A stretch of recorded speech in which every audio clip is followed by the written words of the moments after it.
Hello friends, welcome back to a new video, that is MCQs on diversity of living organism, and this is the part 1 of this series of videos on this diversity of living organisms. Let's start the question answer session on this topic. So the first question of this video, that is the phylum that shows the greatest diversity or the greatest number of species is option A Arthropoda, option B Brachiopoda, or option C Echinodermata, or option D Mollusca. And the right one is option A, that is Arthropoda or Arthropod. So the phylum that shows the greatest diversity or the greatest number of species is Arthropoda. Okay. So let's move on to question number 2. That is the very first vertebrates were option A cartilaginous fish, or option B fishes with jaws, option C that is amphibians, or option D jawless fish. And the right one is option D, that is jawless fish. So the very first vertebrates were jawless fish. Next question is question number 3. So prokaryotic organisms includes option A Archaebacteria, Eubacteria and Protista, option B Archaebacteria and Protist, option C Protist and Eubacteria, or option D that is Eubacteria and Archaebacteria. So the prokaryotic organisms include option D, that is Eubacteria and Archaebacteria. Okay. Next is unicellular eukaryotes are grouped into option A fungi and plantae, option B only fungi, option C protist, or option D eubacteria. And the right one is option C, that is protist. So unicellular eukaryotes are grouped into protist or protista. Okay. So the next one is question number 5, that is eukaryotes differ from prokaryotes in that option A eukaryotes do not have organelles, option B eukaryotes have a single chromosome, option C eukaryotes have a nucleus and organelles, option D eukaryotes do not divide by mitosis.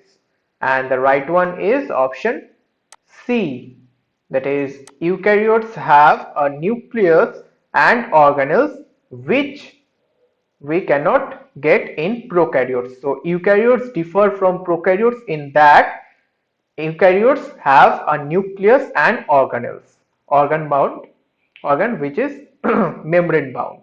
Okay. So next is question number 6. Which of the following statement is true of amoebas? And options are option A they form pseudopodia, B none has an outer shell, option C they have a flagellated phase in their life cycle, or option D they do not have food vacuoles. And the right one is option A, that is they form pseudopodia. So which one of the following statement is true about amoebas is they form pseudopodia. So let's move on to question number 7, that is the largest unit within which gene flow can readily occur is a option A population, option B species, option C genus, option D phylum.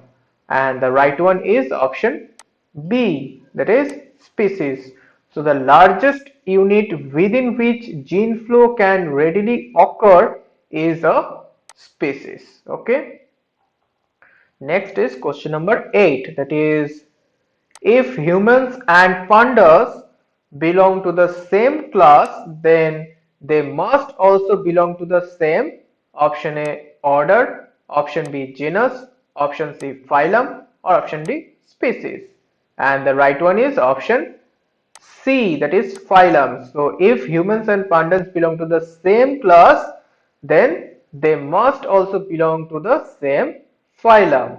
So here you can see there is a class and there is a phylum. So here the concept is many organisms which are similar, they are grouped into a single species. So many species which are similar, they are grouped into a genus. And many genus which are similar, they are grouped into same family, and many family which are characteristically same, they are present in a same order. So in this way, if human and pandas are belong to the same class, then they are also in the same phylum. Okay, so this is the concept. So let's move on to question number 9, that is, which feature is not characteristics of the animals? And the options are: option A, multicellular heterotrophs; option B, sexual reproduction; option C, embryonic development; or option D, presence of cell walls. So the right answer is option D, that is presence of cell walls. So this presence of cell wall, this feature is not characteristic of animals. So animals don't have cell walls, they only have cell membranes. Okay. Next one is question number 10, that is, which of the following is not a characteristic of the fungi? And the options are: option A, they are all absorptive heterotrophs; option B, they have cell walls made of chitin; option C, they are eukaryotic heterotrophs; option D, they always have motile stages.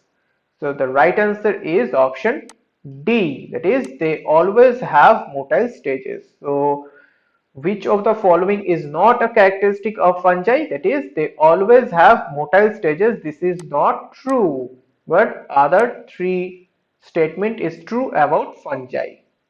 So the next is question number 11. So which of the following cells or structures are associated with asexual reproduction in fungi? And the options are: option A, ascospores; option B, basidiospores; option C, conidiospores; or option D, zygosporangia. And the right one is option C, that is conidiospores. So conidiospores spores of cells and structure are associated with asexual reproduction. So these spores are related to asexual reproduction. So here conidiospore are reproductive structure that allow filamentous fungi to produce and release larger number of asexual spores. So conidiospores are specialized hyphal branch that produce conidia, and conidia are type of asexual reproductive spore of fungi. Okay. Next is question number 12, that is, the photosynthetic symbiont of a lichen is often a: option A, moss; option B, green algae or alga; option C, brown algae; or option D, ascomycetes. So the right one is option B, that is green algae. So the photosynthetic symbiont of a lichen is often a green algae. Okay. So here, these lichens are a symbiotic partnership between two organisms, a fungus and a algae. So the symbiotic relation between a fungus and algae. So the fungi is the dominant partner, giving the lichen most of the characteristics. Okay. So the next is question number 13, that is, and ascomycetes can be distinguished from other fungi by their: option A, because ascomycetes are mainly diploid; option B, because ascomycetes lack a dikaryotic phase; option C, by the presence of sexual spores in an ascus; or option D, by the presence of gills on the mycelium. So the right answer is option C, that is by the presence of sexual spores in an ascus. Okay. So next one is question number 14, that is, which of the following is not part of asexual reproduction in fungi? And the options are: option A, formation of asexual spores; option B, new individuals growing from hyphal fragments; option C, budding; option D, development of dicaryons. And the right one is option D, development of dicaryons. So this development of dicaryons is not a part of the asexual reproduction in fungi, because a dikaryon is a temporary stage in the life cycle of certain fungi. It is a single cell with two nuclei, four cilia, and cytoplasm from both parents. So dicaryons are formed when two haploid cells do not fuse immediately, but it is involved with sexual reproduction. Okay. So the next one is question number 15. Sporangia on upright hyphae that produce asexual spores are characteristic of option A Ascomycetes, option B Basidiomycetes, option C club fungi, or option D Zygomycetes. And the right one is option D, that is Zygomycetes. So sporangia on upright hyphae that produce asexual spores are characteristic of Zygomycetes. So during the asexual phase, zygomycetes develop black sporangia at the tip of upright hyphae. Each sporangium contains hundreds of haploid spores. Okay. Next is question number 16. That is a key evolutionary development seen for the first time in the sponges is option A complete digestive system, option B tissue organization, option C body symmetry, option D multicellularity, and the right one is option D, that is multicellularity. So a key evolutionary development seen for the first time in the sponges is multicellularity. Okay. Next is question number 17, that is members of which group are not deuterostromes? And the options are option A chordates, option B echinodrum, or option C, that is arthropods, or option D none of these, because all are deuterostomes. So which one is correct? So the right answer is option C, that is arthropods. So members of which group, that is arthropod, are not deuterostomes. So these deuterostomes are a superfamily of animals that exhibit a specific pattern of embryonic development.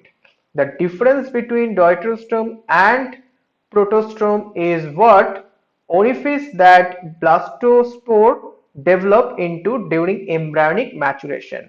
If the blastospore develop into a mouth, the organism will be a protostome. If it develop into a anus, the organism will be a deuterostome. Okay, so this is a simple logic. So next one is question number 18, that is which phylum is characterized by animals that have a segmented body, and the options are option A Conidia, option B Platyhelminthes, or option C Porifera, or option D Arthropoda, and the right one is option D, that is Arthropoda. So which phylum is characterized by animals that have a segmented body, that is arthropod or arthropoda? And the next one is which of the following characteristic is probably most responsible for the incredible diversification of insect on land? And the options are option A segmentation, option B antenna, option C tracheal system, option D flight, and the right one is option D, that is flight. So which of the following characteristic is probably most responsible for the incredible diversification of insects on land? That is flight. So the last question of this video, that is the type of body cavity seen in the round worms is called a option A coelom, option B acoelom, option C pseudocoelom, or option D gastrovascular cavity, and the right one is option C, that is pseudocoelom. So the type of body cavity seen in the round worm is called pseudocoelom. So here we will see a pseudocoelom is a fluid-filled body cavity in invertebrates. It's located between the gut's endoderm layer and the external body wall's mesoderm layer. So here you can see this is the round worm, and here by cutting this you can see the pseudocoelom is the fluid filled portion here, that is the white portion. This is the fluid filled body cavity in invertebrates. Okay, so these are all 20 questions of this part 1 video of diversity of living organisms. Okay, so thank you for watching this video.